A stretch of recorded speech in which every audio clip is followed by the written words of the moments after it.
and size. The likely land uses are light industrial, distribution warehouse, and possibly some other ancillary uses.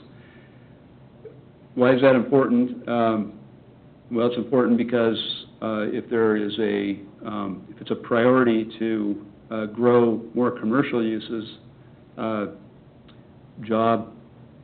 uses that directly create jobs, then you would want to give priority to annexing those areas where there's potential for those types of uses. Public Works, in particular Jim Melvin, wastewater treatment manager, has provided some cost estimates of what it would take to provide sewer to this area. The area north of 191st, it would be minimal. There's sewer that's already there to serve that area, or it's in the process of being done. Certainly there would be some connection costs to connect development. The area south of 191st is more difficult to serve, and that would cost $3 million.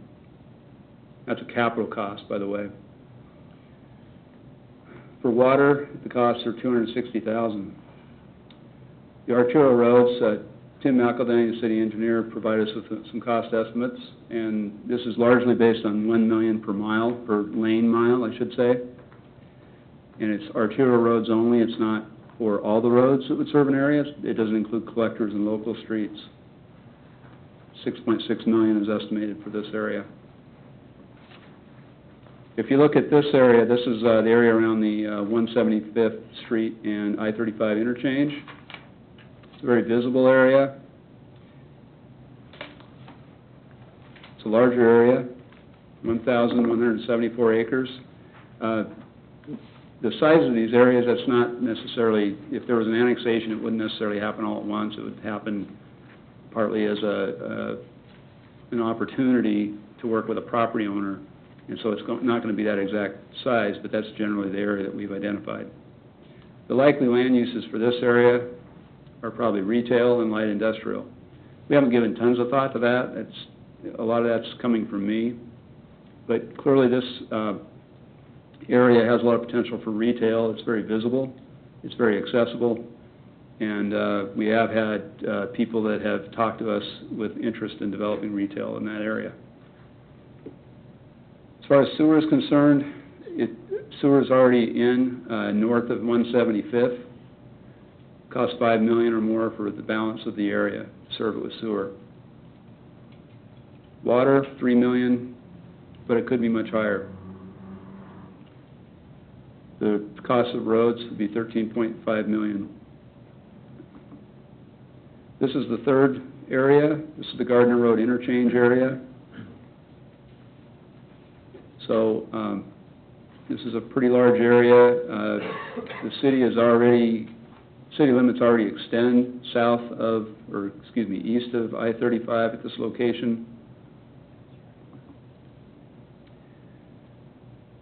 Gardner Road interchange area, 1,125 acres. Likely land uses are light industrial, distribution, warehouse, retail. Cost of sewer, $4.5 million. Water, it's mostly served by Rural Water District 7. The cost of extending water service for most development could be borne by the developers, but it might be prohibitive. In talking with Jim Melvin, the way he's explained this to me is that we basically have an agreement with Rural Water District 7 that we would not serve this area. It doesn't mean that it could never happen. They're not highly motivated to do it. They would charge anybody who's developing that land, they would charge them the cost of extending the infrastructure. But it's a little more difficult because it's not clear that we would serve that. Cost of arterial roads is $2 million. The southeast area, this is mainly accessible by Moonlight Road or 191st from the west.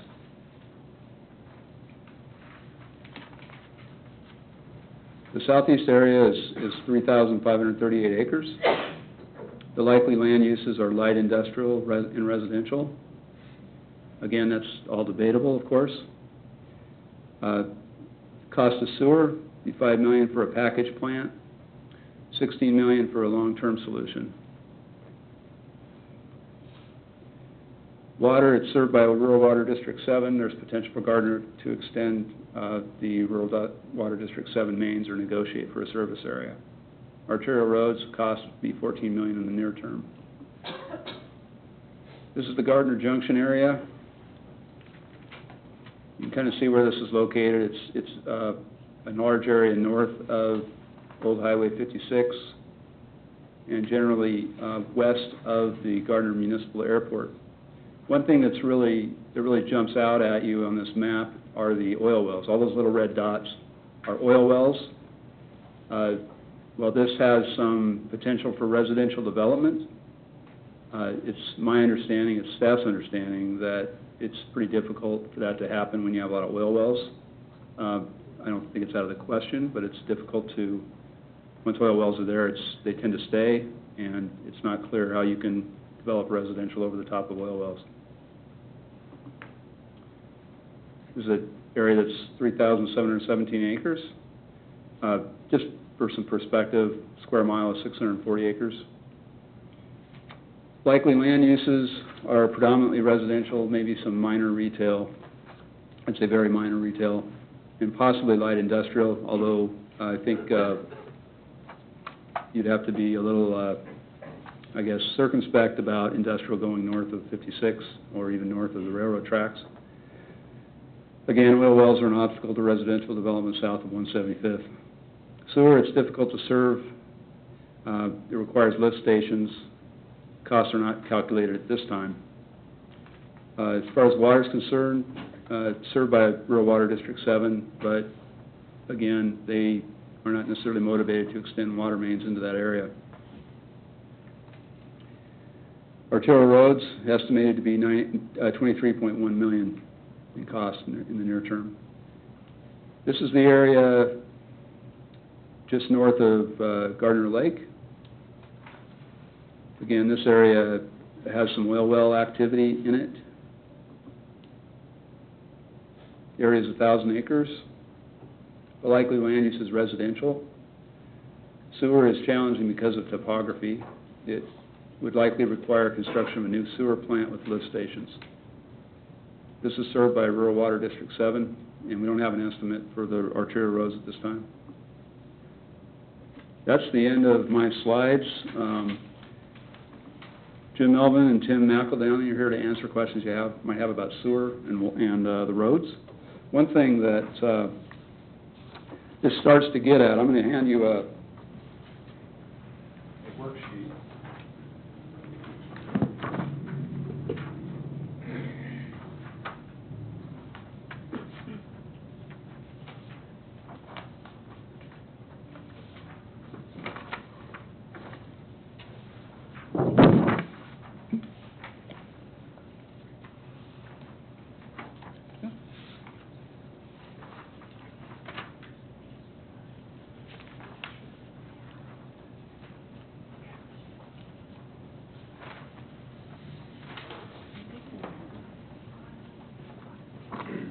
I don't really want to pretend this is something it's not. It's really, again, these are estimates.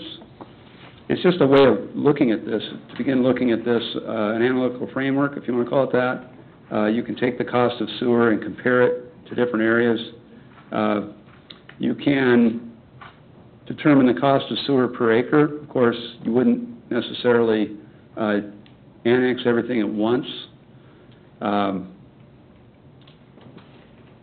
You can do that with the cost of water, you can do that with the cost of roads, and then you can compare everything on a per acre basis. And when you look at this, another thing to consider is on the revenue side, certain land uses are going to be more, have a more positive fiscal effect than others. And I don't know all the details about this, but I would presume that on a per square foot basis, retail, if it's successful retail, like in a major shopping center with a strong anchor, it probably generate a higher level of sales per square foot, or excuse me, tax revenues per square foot than would, say, a warehouse. Warehouse might have some other positive effects, perhaps that type of use would have a higher multiplier in terms